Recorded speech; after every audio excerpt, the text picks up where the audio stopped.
দক্ষিণ চব্বিশ পরগনা রায়দিঘি নদী, খাল, গ্রাম আর নিত্যদিনের শান্ত জীবনের জন্য পরিচিত এই অঞ্চল। কিন্তু হঠাৎ করেই এক চাঞ্চল্যকর জানে শেষের ঘটনায় শিরোনামে উঠে এসেছে। মেনা গ্রামে উদ্ধার হয়েছে এক বিজেপি কর্মীর রক্তাক্ত দেহ। মৃতের নাম কিশেরা মাঝি। ঘটনাকে কেন্দ্র করে এলাকায় চরম উত্তেজনা, আতঙ্ক আর নানা প্রশ্নের ঝড়। এই খুন কি নিছক পারিবারিক সম্পর্কের জটিলতার ফল, নাকি এর পিছনে রয়েছে রাজনৈতিক প্রতিহিংসা? পুলিশ এক কথায় বলছে রাজনৈতিক দল, আর এক কথায় বলছে অন্য কথা। ফলে সত্যিটা আরও জটিল হচ্ছে। স্থানীয় সূত্র বলছে সোমবার 23শে মার্চ গভীর রাতে, অর্থাৎ রাত প্রায় 12টা নাগাদ এই কিশোর মাঝি তাকে বাড়ি থেকে ডেকে নিয়ে যাওয়া হয়। এরপর তিনি আর বাড়িতে ফেরেননি।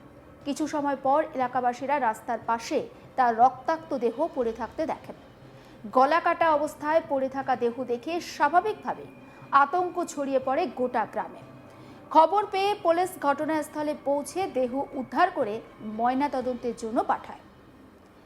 এই ঘটনার পরই শুরু হয়েছে রাজনৈতিক চাপানোতন, এবং এটাকে কেন্দ্র করে ভারতীয় জনতা পার্টির পক্ষ থেকে সরাসরি অভিযোগ তোলা হয়েছে অল ইন্ডিয়া তৃণমূল কংগ্রেসের বিরুদ্ধে।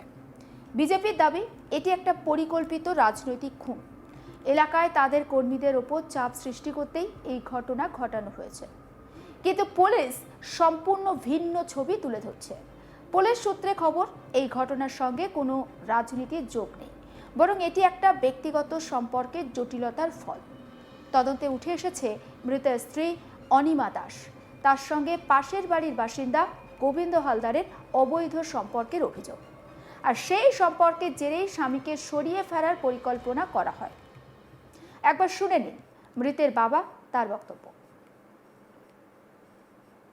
বৌমা ডেকেছে যে তোমার ছেলে কোথায় গেছে। আমার ছেলে এখন কোথায় যাবে বলে খোঁজাখুঁজি করলো, আর একটা ছেলেটা আমি পলাশ ডেকে খুঁজদিন, দেখা গেল আমার উপারে কাটা অবস্থা পড়ে আছে।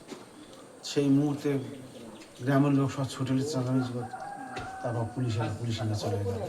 কাদের বিরুদ্ধে অভিযোগ? কাদের বিরুদ্ধে অভিযোগ? ওই যারা পুলিশ গেছে হাঁকাই করতে, পুলিশ এলো, পুলিশ নিয়ে চলে গেছে। যাদের দেখে সন্দেহ ছিল তার ধরে নেওয়া হয়েছে। কি নাম তার? একটা হচ্ছে গোবিন্দ হালদার, আর আমার বৌমার নাম হচ্ছে অনিমা দাস। মৃতের ভাই, তিনি ঠিক কি অভিযোগ করছেন, তার অভিযোগ কার বিরুদ্ধে সেটাও শুনুন।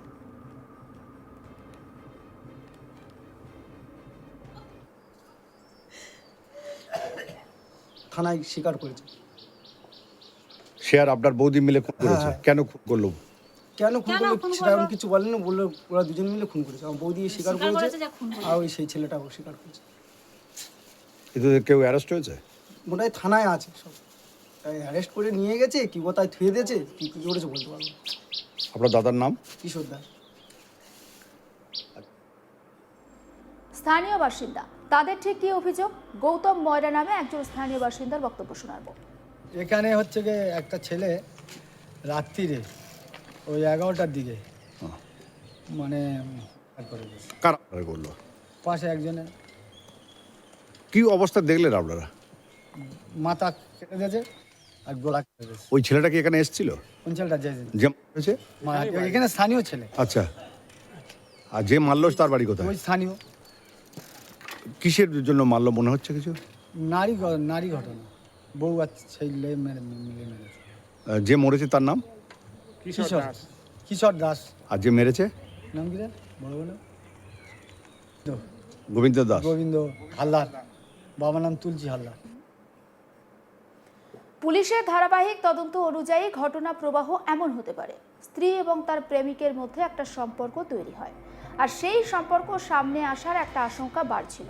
স্বামী বাধা হয়ে দাঁড়িয়েছিলেন, তাই তাকে সরানোর পরিকল্পনা করা হয়। অভিযোগ, সেই পরিকল্পনার অংশ হিসাবেই ফোন করে বাড়ির বাইরে ডাকা হয়েছিল কিশোর মাঝিকে। এরপর ধারালো অস্ত্র দিয়ে কুপিয়ে খুন করা হয় তাকে। ঘটনার পরই পুলিশ দ্রুত পদক্ষেপ করে। আটক করা হয়েছে মৃত কিশোর দাসের স্ত্রী অনিমা দাস এবং প্রতিবেশী গোবিন্দ হালদারকে। তাদের জিজ্ঞাসাবাদ চলছে। পুলিশ খতিয়ে দেখছে বিষয়টি। এই খুনে আর কেউ জড়িত কিনা সেটাও খতিয়ে দেখা হচ্ছে। এবার প্রশ্ন হচ্ছে, এই পরিকল্পনা কতদিন ধরে চলছিল, কোনো রাজনৈতিক প্রভাব ছিল কিনা সেটা নিয়ে। এই ঘটনার মধ্যে সবচেয়ে নাটকীয় মোড় এসেছে মৃতা স্ত্রীর বক্তব্যে। মৃতা স্ত্রী অনিমা দাস সমস্ত অভিযোগ অস্বীকার করেছেন। তার দাবি তার কোনো পরকীয়ার সম্পর্ক নেই, তাকে ফাঁসানো হচ্ছে। ঘটনাটি অবশ্য অন্য কেউ ঘটিয়েছে। এই দাবি তদন্তকে আরও জটিল করে তুলেছে। ফলে প্রশ্ন উঠছে, পুলিশ যখন বলছে এটি ব্যক্তিগত ঘটনা, তখন রাজনৈতিক দল কেন এত দ্রুত একে রাজনৈতিক খুন বলছে?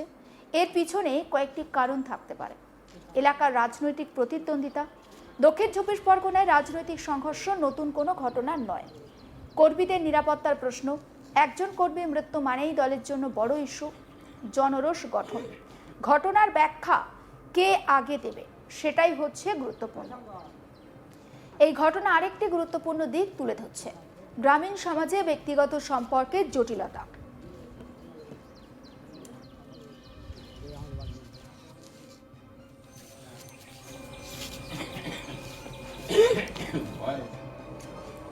যেমন পরকীয়া, পারিবারিক অশান্তি, এই বিষয়গুলো অনেক সময় প্রকাশ্যে আসে না, কিন্তু যখন আসে তখন তা ভয়াবহ রূপ নিতে পারে। এই ঘটনাও যেন তারই একটা উদাহরণ। এত বড় ঘটনা ঘটলো, তাও গভীর রাতে। প্রশ্ন উঠছে আইন শৃঙ্খলা নিয়েও। কিভাবে একজন বাড়ি থেকে ডেকে নিয়ে যাওয়া হলো, বা কিভাবে একজনকে বাড়ি থেকে ডেকে নিয়ে যাওয়া হলো? কেউ কি কিচ্ছু টের পেল না? এলাকার নিরাপত্তা ব্যবস্থা ঠিক কতটা সক্রিয়? এই ঘটনার পর এলাকায় একটা আতঙ্ক ছড়িয়েছে, আর সেটা স্বাভাবিক। স্থানীয় বাসিন্দারা বলছেন, এত শান্ত গ্রামে এমন ঘটনা আগে কেউ দেখেইনি। এখন রাতে বাইরে বেরোতে ভয় লাগছে। অর্থাৎ এটি শুধু একটা খুন নয়, এটি মানুষের নিরাপত্তা নিয়েও একটা প্রশ্নচিহ্ন তুলে দিচ্ছে। যদিও প্রতিবেশী গোবিন্দ হালদার স্ত্রীর বক্তব্য, তার স্বামীকে ফাঁসানো হয়েছে। একবার শুনে নিন গোবিন্দ হালদারের স্ত্রী তনুশ্রী হালদার, তার বক্তব্য। আমার স্বামী নির্দোষ, ঠিক আছে। আমি বিশ্বাস করতে পারছি না যে উনি ওই কাজ করেছি বলে। হ্যাঁ, আমার স্বামী ওরকম লোক নয় যে উনি ওরকম করবে। আর আমার কাছে ফোন, আমার কাছেই সন্ধ্যে থেকে আমার কাছেই ফোনটা ছিল, ওনার কাছেই ছিল না। আর উনি ঠাকুর বিসর্জনেই গেছিল, দু ভাই একসাথেই ঘরে এসে দুজনাই সব একসাথেই শুয়েছি। আর তারপরে চেঁচামেচি হতে সবাই উঠেছি একসাথে। আপনাদের সঙ্গে কোনো আগে শত্রুতা কোনো কিছু ছিল ওদের সঙ্গে? কোনো কিছু শত্রুতাই ছিল না। না না না না, কোনো কিছুই সমস্যা ছিল না। তাহলে অভিযোগ উঠছে কেন? সেটা আমরা এবার কি করে বলবো বলো? সবাই তো আমাদের নামেই দোষ দিচ্ছে, আমার স্বামীর নামেই দোষ দিচ্ছে যে আমার স্বামী নাকি এই কাজটা করেছে। আমার স্বামীর নাম গোবিন্দ হ্যাঁ, হালদার। আমার স্বামীর নাম গোবিন্দ আর হালদার। যে খুন হয়েছে কিশোর দাস। এই ধরনের ঘটনায় আরেকটি সমস্যা তৈরি হয়। মিডিয়া, সোশ্যাল মিডিয়ায় নানা রকমের গল্প ছড়িয়ে পড়ে। কেউ বলছে রাজনৈতিক খুন, কেউ বলছে প্রেমের কাহিনী। কিন্তু আসল সত্যিটা কি, সেটা অবশ্যই তদন্ত এগোলে তবেই সামনে আসবে। নানান খবরের আপডেট দিতে থাকবো আপনাদের। অবশ্যই নজর রাখুন আজ তাক বাংলায়। সাবস্ক্রাইব করতে ভুলবেন না।